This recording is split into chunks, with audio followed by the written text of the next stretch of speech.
दोस्तों, आपने एटीएम का यूज तो किया ही होगा या नहीं भी किया है तो एटीएम के बारे में तो जानते ही होंगे। तो दोस्तों, आज मैं आपको कुछ ऐसे अमेजिंग फैक्ट्स एटीएम के बारे में बताने जा रहा हूं जिसको जानकर आपका एक ही रिएक्शन होगा, wow that's amazing. Let's begin. Fact number 1, बात 1965 की है, यानी 1965। एक दिन एटीएम के स्कॉटिश आविष्कारक जॉन शेफर्ड बेरोन को पैसे की जरूरत थी। वह बैंक गए लेकिन 1 मिनट की देरी से पहुंचे। बैंक बंद हो चुका था और वे पैसे नहीं निकाल पाए। इसके बाद ही उन्होंने सोचा कि जब एक मशीन से चॉकलेट निकल सकता है तो फिर 24 घंटे पैसे क्यों नहीं निकल सकते, और अगर ऐसा हो जाए तो लोगों को कितनी सहूलियत होगी। इसके बाद ही उन्होंने एटीएम मशीन का निर्माण किया। फैक्ट नंबर 2, क्या आप जानते हैं कि एटीएम का पिन 4 अंकों का ही क्यों होता है?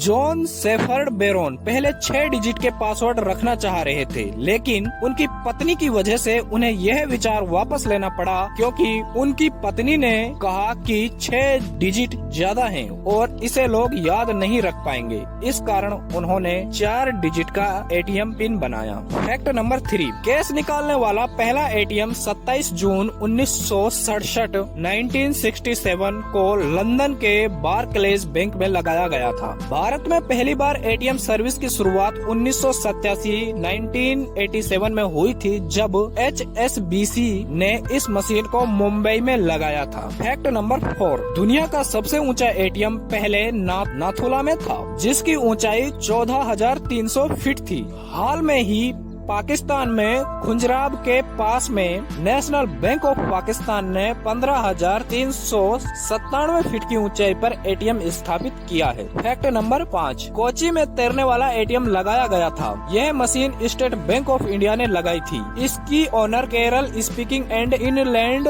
नेविगेशन कारपोरेशन कंपनी थी। फैक्ट नंबर 6, एटीएम को अलग अलग देशों में कई नामों से जाना जाता है। यूके और न्यूजीलैंड में इसे कैश पॉइंट या कैश मशीन कहा जाता है। ऑस्ट्रेलिया और कनाडा में इसे मिनी मशीन कहते हैं, और हमारे भारत में तो ऑटोमेटिक टेलर मशीन यानी एटीएम। फैक्ट नंबर 7, आप जानते हैं एटीएम का इंडिया से क्या कनेक्शन है? एटीएम के स्कॉटिश आविष्कारक जॉन शेफर्ड बेरोन का जन्म 23 जून 1925 को भारत के पूर्वोत्तर स्थित राज्य मेघालय की राजधानी शिलोंग में हुआ था। उनके पिता विल फ्रेरेरिड तत्कालीन चिटगांव पोर्ट के चीफ इंजीनियर थे। बेरोन का निधन 2010 में 84 वर्ष की उम्र में हुआ था।